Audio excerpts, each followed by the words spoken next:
Hi, I'm Lisa Singer, and I am the event editorial manager at Media Post. And this is Insider Summit BTS, where I get to pull back the curtain on some of the most influential women marketers in the country. And with me today is Caroline Danehy. She is the co-founder and chief creative officer at Fair Harbor Clothing. Welcome, Caroline. I'm so glad you can join me. Thank you for having me, Lisa. I'm excited to be here today. Yeah, I am too. It's funny when we first spoke for when you were preparing for being part of one of our summits.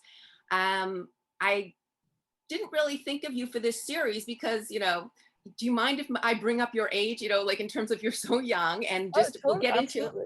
we'll get into starting that. And then after my conversation with you, that's when I asked you, because I'm like, you were like talking to a seasoned marketer. It was amazing to me and it was so impressive. So I really thought you would be great for this. So I'm so glad you decided to do this. But what I first want to ask you, well, just sort of congratulate you a little bit. I know you started the company with your brother, Jake, but you guys were selected by Forbes for 30 under 30. And like, what did that's a huge, compliment. What did that mean to you? Thank you. Well, first of all, Lisa, thank you for having me here. I'm excited to chat with you a little bit more today. We were awarded Forbes 30 Under 30 back in 2019 in manufacturing industry. And for us, it was definitely a monumental moment. Since I was little, I've been reading those lists and, learning more about the companies, the people behind the companies as well. And for us, it was something that we were really proud of. And so we've been fortunate to be a part of the Forbes 30 Under 30 community as well, which is just incredible. Have met really, really great people, influential people. I was actually at a summit with them last week speaking on a panel. And for us, it was a great milestone. So it was fun. Yeah. And just let's backtrack a little bit in terms of so people know your story. I mean, you guys started this. How old were you when you initially started working on this and launching I was Fair Harbor? 17 or 18. Yes, I was 17 or 18. I was a senior in high school. I guess I can give a little bit of background about Fair Harbor in case people aren't familiar. So my brother and I grew up going to this place called Fair Harbor out in Fire Island, and it's basically a glorified sandbar off the coast of Long Island, New York. And so in Fair Harbor, it's where we learned to swim and surf and fish and everything like that. And it's really where we grew our passion for the environment and our connection to nature and the sea. And as we started to get older, we saw more and more plastic waste washed up onto the shores and onto the beaches. And these feelings and these memories really lingered with us. Growing up, I had a fashion blog called Cakes, Cookies, and Cardigans. And all throughout middle school and high school, it was a way for me to have a foot in the fashion industry while I was still in school, in between homeworks and tests and things like that. And so part of my fashion blog was every weekend I would come into the city and go to consignment shops and vintage shops and find a way to turn old clothing new again. And that has always been, a big love of mine. My family also called me a tree hugger of the family. I was the one nagging everyone to turn the lights off and recycle, and did cleanups all around our community.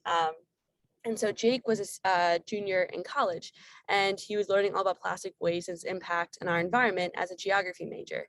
And he did a thesis on plastic waste and its impact on our environment. By doing this, he actually found this polyester directly made from recycled plastic bottles. And this was back in 2014. So he turned to me and he said, we should really do something about this issue. And we found this polyester and we started brainstorming about different ways to get involved in the issue. And we thought back to our childhood experiences in Fair Harbor, Fire Island. So with that, we started Fair Harbor back in 2014. And it's been a hell of a journey ever since. Well, I just think it's amazing. Well, first of all, I do think, and I love this about your generation in the sense that, well, one, blogging, being online, TikTok, whatever it may be, that's so innate to your generation, to your personalities in general. For most, I don't want to speak for everyone. I hate anyone who does that. But in general, you were born doing that. You grew up with digital. And then the fact, though, that you, as you said, you were the tree hugger, your family called you. So you decided then at 17, your brother approaches you. I mean, I think a lot of us maybe in high school, college sort of had ideas, oh, I can do this better, or I can do that, or let me do this, but don't necessarily do it. Like, what was what was it about you guys that said, we're not just going to talk about it, we're actually going to see this through? That's a great question. I think for us, we had an extreme passion for the environment with an incredible frustration with the plastic issue. And I think when you can combine a passion with a frustration, that's really where the magic happens. And for us, that's really ultimately what's fueled our determination to continue pushing forward. When we started, people told us, don't get invested in the fashion industry. You have hills ahead of you and you're never going to make it. And the space is saturated. But for us, it was almost that aspect of being naive is what has allowed us to push forward because we didn't know all the hurdles ahead. And so with that, it's just been an incredible process for us to just kind of slowly churn and slowly work at it. And ultimately it's time management. And, as an entrepreneur, if you don't do it yourself, it's not going to get done. And especially in those early days. And so for the first 4 to 5 years, we really focused on bootstrapping the company. And so when we first had our initial products, backtrack a little bit, spring of 2015, we pitched in front of a mock Shark Tank competition in front of Jessica Alba, MC Hammer, Neil Blumenthal, Jennifer Hyman from The Runway. And with that, we were awarded $20,000 in grant money through Colgate University. And so all of a sudden, we invested that into our first run of product of 500 board shorts, 5 different colorways, 100 of each. Jake and I kind of turned to each other. We said, okay, well, we have this product. How are we actually going to sell it? And so with that, we started doing trunk shows. So what that entailed was Jake and I throwing a bunch of board shorts to the back of Jake's car, fold up table, and just started talking to everyone and anyone who would hear our story, touch and feel our products, give us feedback. And with this, that was really our initial market research, was through these trunk shows. And that showed us the importance of customer service, the importance of product, and the importance of having a hook that really captured people's attention and made people listen to our story and try our products on. But no one was going to do those trunk shows unless we did them ourselves. And so that ultimately was kind of the fuel that allowed us to push forward. But I think it's really, if you have the determination, you can do anything, in my opinion. Yeah, no. And were there though, I mean, because, as you said, you sort of had the idea and you knew and you did the work, you were ready to do the work, but I'm sure there was so much to learn along the way, a lot of trial and error. Were there anyone or was there anyone that you were able to sort of turn to and, maybe had some sort of mentor, someone who, could sort of help to lead you along the way? Oh, absolutely. We've, since we started Fair Harbor at such a young age, we've seen and valued the importance of surrounding ourselves with advisors and experts in the field so we can learn from. We don't have every answer in the world by any means. And acknowledging, we all have strengths and weaknesses, and how can we surround ourselves with people who know more than us in specific ways. In the fashion industry, it's funny, through my fashion blog, I met this gentleman named Duran Guyan, who's the fashion director of Macy's. And over the years, he has been an incredible mentor, friend, and advisor of mine. And when we went to people, as I said, in the fashion industry, Jake and I didn't have any experience in the fashion industry or manufacturing or building a company. I said, I was in high school, Jake was in college, and we were really going to learn by doing. And Duran said, what do you guys want to do? I support you. How are we going to do it together? And since that first initial meeting, he has been there every single step of the way to support, guide, and mentor us. And I think ultimately we've surrounded ourselves with a few other key people like that who have been there from the beginning. And we wouldn't have Fair Harbor today without them. Tracy Gardner, who's on the board of Gap, and Ken Giddon, who owns Rothman's, a men's store in the city. So we've had definitely these strategic people who have been huge supporters of ours. Yeah, and not slouches they are. So they're good people to have in your corner, right? Exactly. Well, and I like to ask, when I'm speaking to women who've been doing this for, 10, 20 years in the industry. And sometimes I ask, well, what were you thinking when you first graduated? What were your plans and how they evolved? Well, now you're in high school. Like, what were you planning? Obviously, I don't think, or maybe you were. Were you thinking, I want to start my own company before, anything? Or did you have other sort of ideas in mind, but then obviously this came along and it was an opportunity you didn't want to miss? Well, Jake and I always joke that our first business together was selling seashells out of our wagon in Fair Harbor, and that was kind of our first business together. But ultimately, I think I've always had this innate sense of entrepreneurship through my fashion blog, and it's funny, blogging back, I think it was like back in 2010 when I first started my blog, and no one's really doing it, but I just kind of did it because I loved it. And I think that I've always had this innate sense of entrepreneurship and this love for fashion. But ultimately not the traditional way of fashion. So I always wanted to kind of combine these two loves of mine between the environment and fashion. So Fair Harbor's kind of been that seamless transition. And I ended up going to Colgate University as well. As I was part of this entrepreneurship program at Colgate, it really opened my eyes into, okay, well, if we want to do this at Fair Harbor, I really love the school and this could be our opportunity to work on it together. Jake was a senior in college and I was a freshman. So during that year, we spent a lot of time together working on the business, carving out time with launching Kickstarters. That was really kind of a formative year in our past with Fair Harbor. My freshman seminar was Geography of Happiness. And out of every single professor in the entire school, my geography advisor was Jake's geography advisor. And I ultimately fell in love with the courses. I became a geography major as well and started studying geography, but in a different lens. And I think that's ultimately what shows how Jake and I have the same passion for geography and our earth and our environment and, the incredible, terrible issue of plastic waste. But I studied more of the human impact on geography and globalization patterns and things like that, where Jake can really focus on the natural aspect of geography. So the soil makeup, climatology, ocean patterns. So that's kind of where we come together and complement one another, but have the same vision. So that's kind of where geography always led. And at Colgate, Fair Harbor gave me a sense of purpose beyond college. And I think that really is what helped get me through school too. I loved my classes. I loved my courses. Colgate University has been an incredible support system for us at Fair Harbor. But, Fair Harbor allowed me to feel like I had a purpose beyond just my classes, it's always kind of been important to me as well.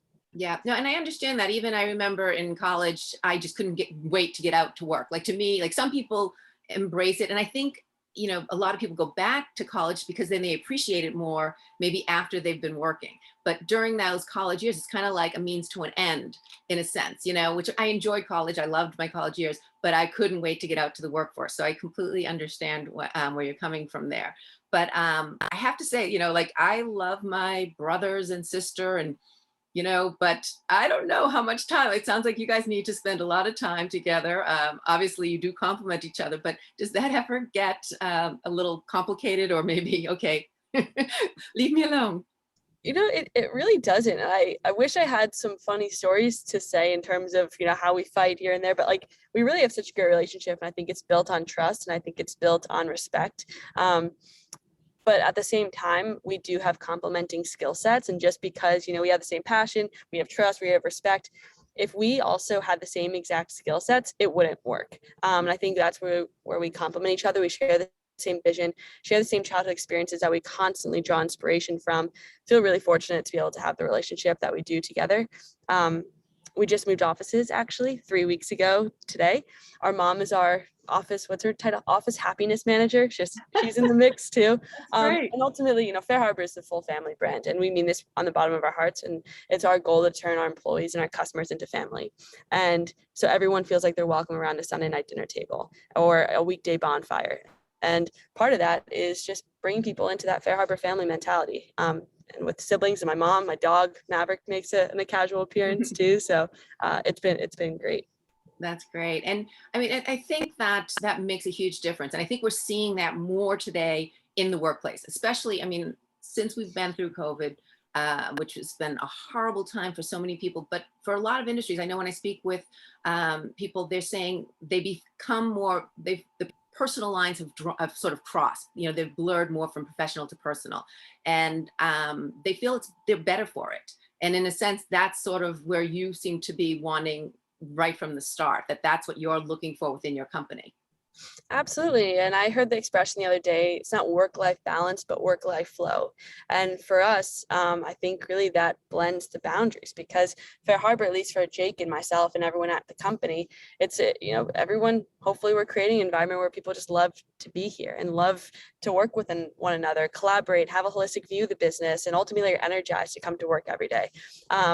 And with Fair Harbor too, we created Fair Harbor to create a platform to promote the mitigation of single-use plastics by creating awesome products people want to wear. But ultimately, it comes back to who we're building that with. And so we've been recently hiring pretty quickly at Fair Harbor, which has been exciting and building that culture.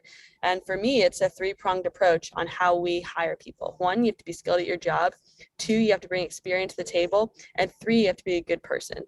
And so ultimately, that's a huge part of the culture at Fair Harbor and what makes me excited to wake up and come to the office every day too.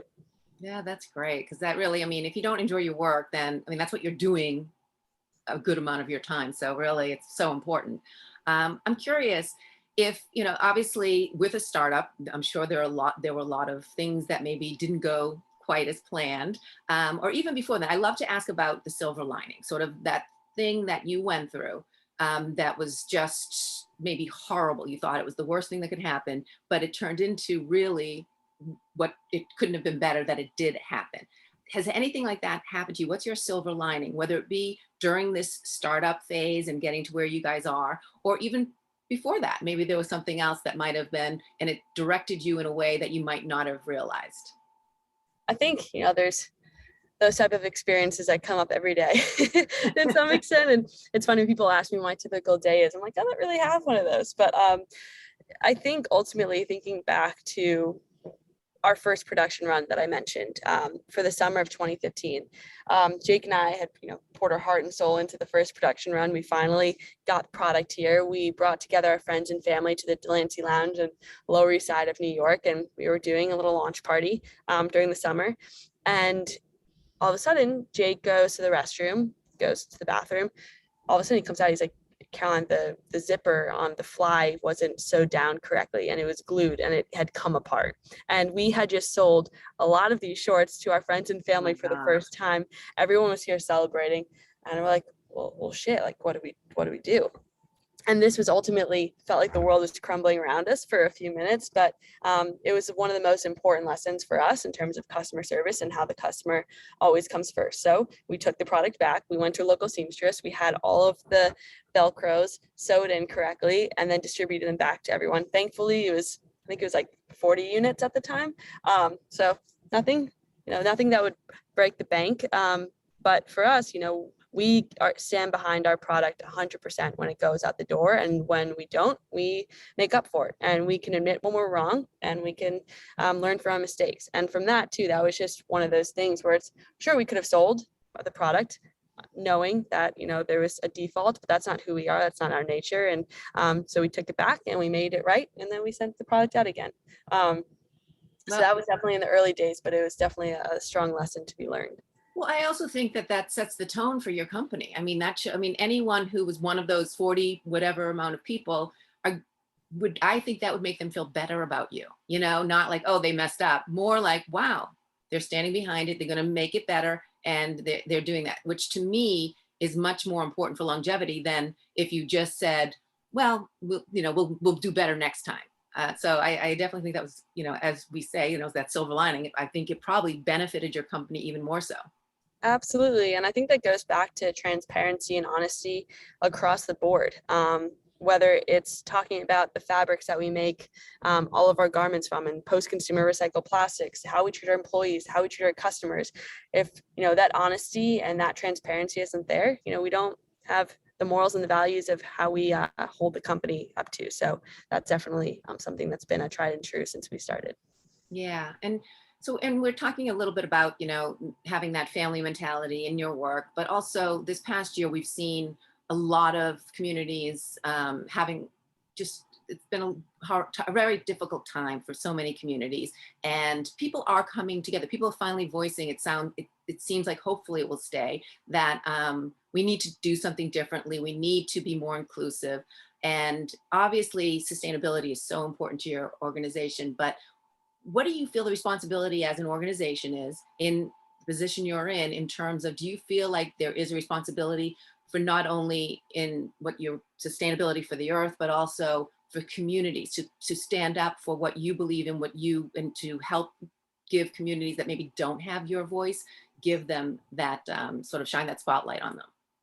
Oh, absolutely.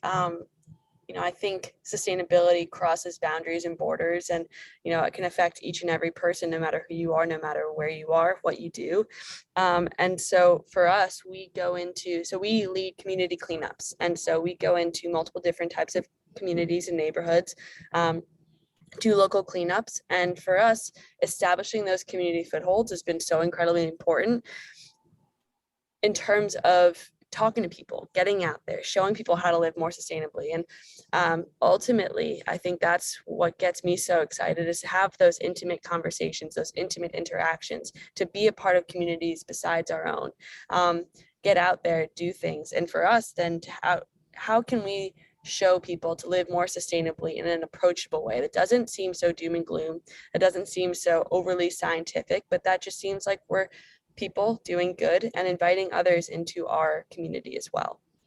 And I think that's really when the magic happens, is when we become one, when we share conversations, when we are able to help one another out as a neighbor, not expecting anything in return. And that's really kind of the small community cleanups with only about like 10 people or so is ultimately have been some of my favorite days since we started the business, because you're able to just be people, share conversations, hear about others people's perspectives, and also clean up the neighborhood and do a little good while you're at it. So community cleanups are definitely some of my favorite and most important initiatives at Fair Harbor. Sure, they don't make us any money, but that's not the point of it at all. It's to really, as I said, share conversation, meet new people, and also show people how to live more sustainably, one step at a time. Tell me, is there, in this time of the launch and now, as you've seen more and more success, what's been the most exciting part of all of that? I mean, it's not, as you said, your day is always different, and I'm sure people looking on, some may think, wow, that's such a huge undertaking, I wouldn't want that. Some may think, oh my gosh, this is so exciting, I wish I were being able to be a part of your your wonderful, successful, adventurous life. And I'm sure it's something in between. So what for you has been that magic moment in this time? It's funny. So Jake and I have bootstrapped Fair Harbor over the last 7 years. And up until December of 2019, it was the two of us. And so the start of 2020, it was the two of us. And now we're over 20 people. And we just moved offices 3 weeks ago. And so after we moved in an office and everyone felt settled, Jake and I looked around and everyone was working on something.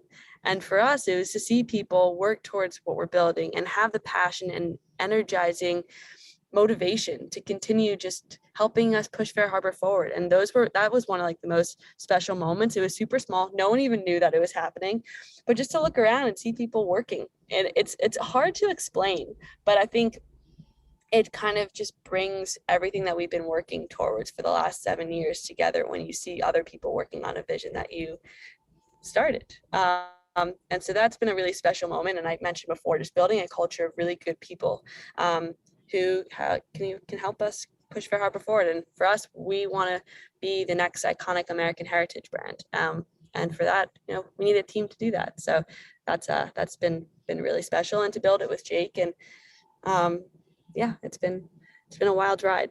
That's awesome, though. And it must be like seeing your passion come to fruition, in that sense, when, as you said, it's a simple moment, but you're seeing it's happening, what you've been working so hard for. Exactly. And Jake and I, we were doing everything ourselves. And now, we have people who can do those things better than us in certain extent. So it's been awesome. special to see that. Well, there has to be a little bit of and now that you're not doing all the work yourself, there has to be a little downtime or some guilty pleasure that's in your life. What would that be? When I was at Colgate, actually, I taught yoga as well. And so for me, on a Saturday morning or, after work, not so much after work these days, but on the weekends, to do some yoga and meditate and honestly find any stillness I can, bike back and forth to work and get some fresh air. It's kind of a little bit of, whenever I'm able to shut my computer and have physical distance, whether it's some outdoor activity that allows my mind to kind of settle a little bit. So whether it's yoga or biking, that's kind of where I find some peace these days. Yeah, no, and just well, it sounds like you're more of a beach person, just in terms of your line of clothing. I mean, is that correct? Do you feel that serenity by the water, or can it be anywhere? Oh, by the water, that's my favorite place in the world. I if I'm, at my desk, sometimes I'll close my eyes and feel the sand beneath me and transport myself back to the beach. But I think in the fall right now, as we're in the city and I'm not usually as accessible to the beach, it's hikes and yoga. But during the summer, I'm on the beach whenever I can, and in the winter too. Honestly, one of my favorite things in the fall is escaping to the beach and kind of feeling that cool breeze and Mhm. having some peace and quiet too. So that's definitely it's definitely a Yeah, I favorite. definitely love the beach when it's almost no one's there or just a few people and it's just, cooler and it's that serenity. I think I mean, obviously it's great and fun to go to the beach in the hot summer days, but to me, I love that. Like I love just feeling the water and the air and being, enjoying yourself. Absolutely. Yeah, taking our dog Maverick for a walk along the coastline. Yep. They love it, huh? I used to take Monty, my dog. Um, and he wouldn't go in the water, but he'd go right up to it and then just want to run and run. It just put him in this running mode. Just I think the salt air. I mean, it's the same for Maverick. Yeah, exactly. It's great. I love that. So what about if there was, we talked about a little bit, what you enjoy doing on the weekends, but what if you could be in a different time, like a different era? What would that be? That's a great question. Um, a different era. I would I would probably say the 80s or the 90s. Really? I think probably I'll lean towards the 80s. My mom, that was one of her favorite times growing up, and she frequently shares stories about the 80s and late 70s, early 80s, and I think I would have thrived during that time. No cell No, you'd phones. have to get some disco going on. Exactly. I love that though, and sometimes I pretend here and there, but I think ultimately late 70s, early 80s. No cell phones, hardly any technology, kind of disconnecting and having fun. That's yeah, I like that question. I think I would go with late 70s, early 80s. Very cool. It surprises me, but yeah, I mean, I love your answer, but I wasn't expecting that. So Even when I go vintage shopping, consignment shopping, that era is my favorite to pull. I definitely have a little bit of a louder fashion sense at times too. So I love to play with prints and patterns and color palette. And that was, from a fashion perspective, one of my favorite eras too. very cool. Now, you this is early on, you're very, you're young and with your career just beginning. So it's not necessarily a lot of times I'll ask what would be, if you couldn't be doing what you're doing, that you've been doing for the last 20 years, what would your plan B be? Well, for you, what if huge success and then all of a sudden you can do whatever you want? Is there something else? What would be, and you can't then do anything more, you can't start another clothing line, you can't do marketing, what would be that next job? That's a great question, and it's funny. You keep saying I'm young, but I don't feel that. I think I've always been an old soul at heart, and You're especially young to me. starting Fair Harbor 7 years ago, it feels like it's been my life for as long as I can remember. Um, that's a good question though, in terms of what I would be doing otherwise. I really I really don't know. And I haven't had the chance. I really don't think about that because my entire self has just been thrown into this. And I think since I was a senior in high school, this is all I wanted to do. This is all Jake's wanted to do. So I'll think on that question and I'll You come can get back to back to me, yes. And I when I say you're young, because as I said from the beginning, you. I do not mean this in any, you are seasoned, you know your stuff. I do not mean it in any type of negative connotation or anything like that. Or even, like, oh, I'm older and wiser. Because talking to you, I'm maybe older, but not wiser. So I don't mean it in that way, but you are young. And that's why it just amazes me that you have gotten to this point, both you and your brother's only a little bit older than you. And then, as I said, talking with you, you really seem to have just immersed yourself and really learned from what you've been doing. So it seems like you have been doing it for years, which you have, but it's just unusual when you're, someone in the early 20s. Absolutely. No, well, I appreciate that. Thank you. Yes, so it's completely meant as a compliment.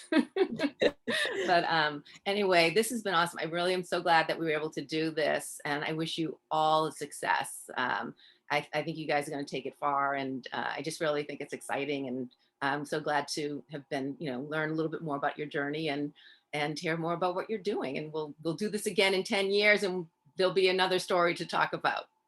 Sounds great, Lisa. Well, thank you so much for having me. I really enjoyed the conversation. And yeah, this has been great. So, well, and thank you guys for watching. And again, we do this every week. So as I always say, if you have anyone that you want me to kind of pull back the curtain on, just let me know and I will do my best to get to interview them. Anyway, thank you.